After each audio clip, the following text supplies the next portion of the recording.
Every teleportation machine in science fiction makes the same promise.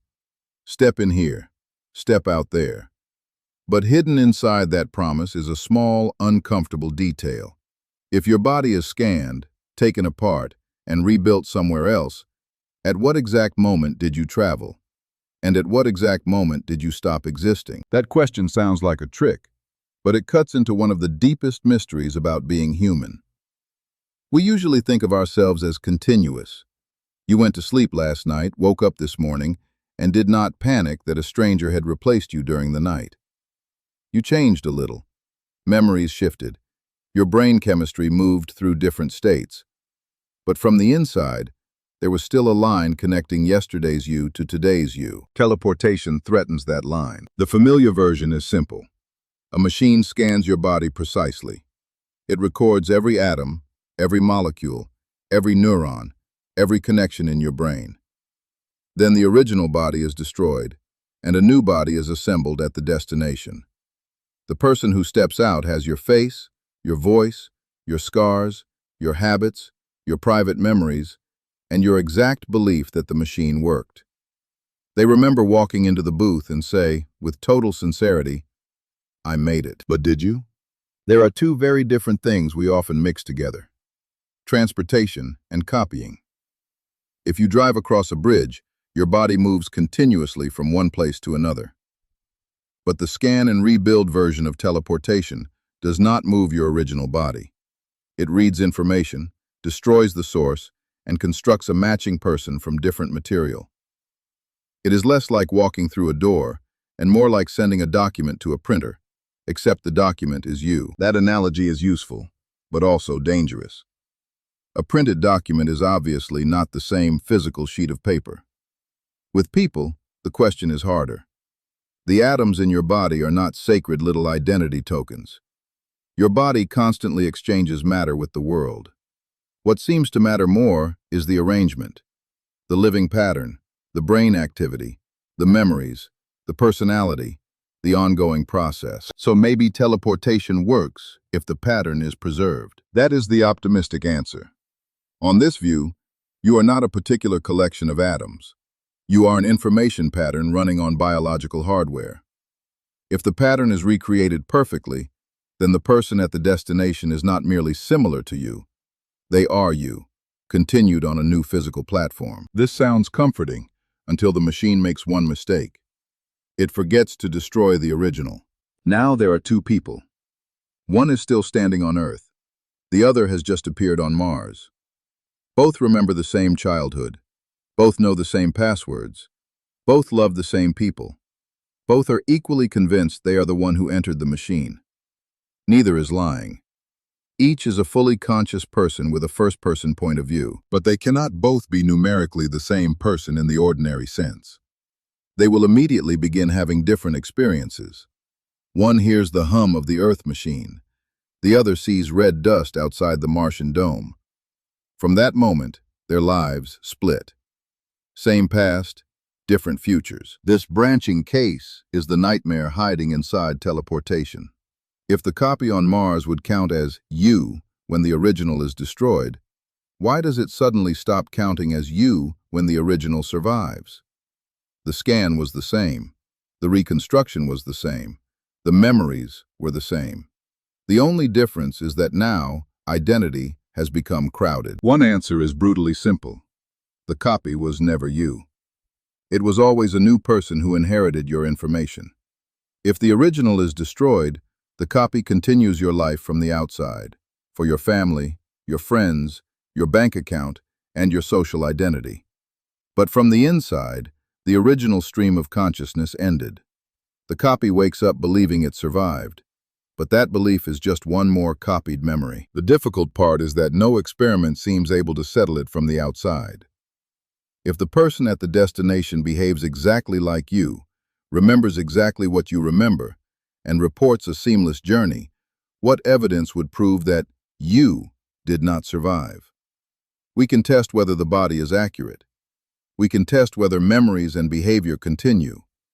But the inner fact we care about most, the question of whether your own awareness made the jump, may not leave an external trace. That is why teleportation is such a powerful thought experiment. It exposes a gap between two meanings of survival. There is survival as seen by the world. A person with your mind keeps going. And there is survival as felt from the inside. This very subject, this stream of experience, continues. Everyday life already makes that gap uncomfortable. When you fall asleep, your conscious experience fades. Under general anesthesia, ordinary awareness can disappear completely for a time. Yet people usually treat waking up as continuation, not replacement. Why? Because the same biological brain remains, with causal continuity from one state to the next. The process was paused or hidden, but it was not copied into a second branch and discarded. Teleportation forces us to ask whether that causal continuity matters. Is it enough that the destination person remembers being you? Or does there need to be an unbroken physical process connecting the earlier brain to the later one? Philosophers have fought over this for centuries in different forms. John Locke emphasized memory and consciousness in personal identity. Derek Parfit later pushed the idea further. He argued that what matters may not be strict identity at all. Maybe the important thing is psychological continuity and connectedness. Memories, character, intentions, beliefs, and the right kind of causal link between earlier and later stages of a life. But teleportation adds pressure because it can create duplicates. If two future people are equally continuous with you, which one should get your house? Which one is responsible for your promises? Society can invent legal rules, but the discomfort remains. A perfect copy does not feel like a copy to itself. The science makes the fantasy even harder. Real quantum teleportation exists, but it is not a Star Trek transporter. It does not send a person, a cat, or a whole body as matter from one place to another. It transfers the quantum state of a system using entanglement, measurement, and ordinary classical communication. Because classical communication is required, it cannot send usable information faster than light. It also does not create a spare duplicate, because the original quantum state is destroyed in the measurement process. That last point matters. Quantum mechanics includes a famous limitation called the no-cloning theorem. An arbitrary unknown quantum state cannot be copied perfectly. This is not just an engineering problem, like needing a better scanner. It is a rule built into the mathematics of quantum theory. So if a human transporter required a perfect quantum-level copy of every relevant state in a living body, current physics gives us no simple path. Of course, a person might not require every microscopic quantum detail to be the same. Your mind may depend mostly on structures at the level of cells, synapses, chemical gradients, and electrical activity, not the exact quantum state of every particle. Neuroscience does not currently give us a complete recipe for consciousness. We do not know what level of detail would be sufficient to preserve a mind, or whether sufficient is even the right word when we are talking about first-person experience. The strange thing is that our emotional answer often changes depending on the story. If the transporter destroys you instantly and the copy appears instantly, many people feel uneasy but tempted to accept it. If the copy appears while you remain alive, almost everyone says, "That is a duplicate." If the original is then painlessly destroyed 10 minutes later, the horror becomes obvious. But why should 10 minutes make such a difference? The metaphysical operation was already completed at the moment of copying. Maybe what we really fear is not death itself, but being fooled about it. The copy steps out smiling. Your friends hug it. Your work continues. Your favorite song still gives it chills. For everyone else, the story has a happy ending. Only the vanished original is missing, and the vanished original is in no position to complain. There is another possibility, even stranger. Maybe there is no deep, further fact. Maybe the universe does not contain a hidden, glowing thread labeled personal identity. Maybe there are brains, bodies, memories, relationships, causes, and experiences, and the word "you" is a practical tool we use because most of the time, life does not split into duplicates. Teleportation breaks the tool. The person on Mars is you in memory. They are you in personality. They are you for many social and emotional purposes. But if the original still exists on Earth, they are not the only you. And if the original was destroyed, the question becomes painfully personal.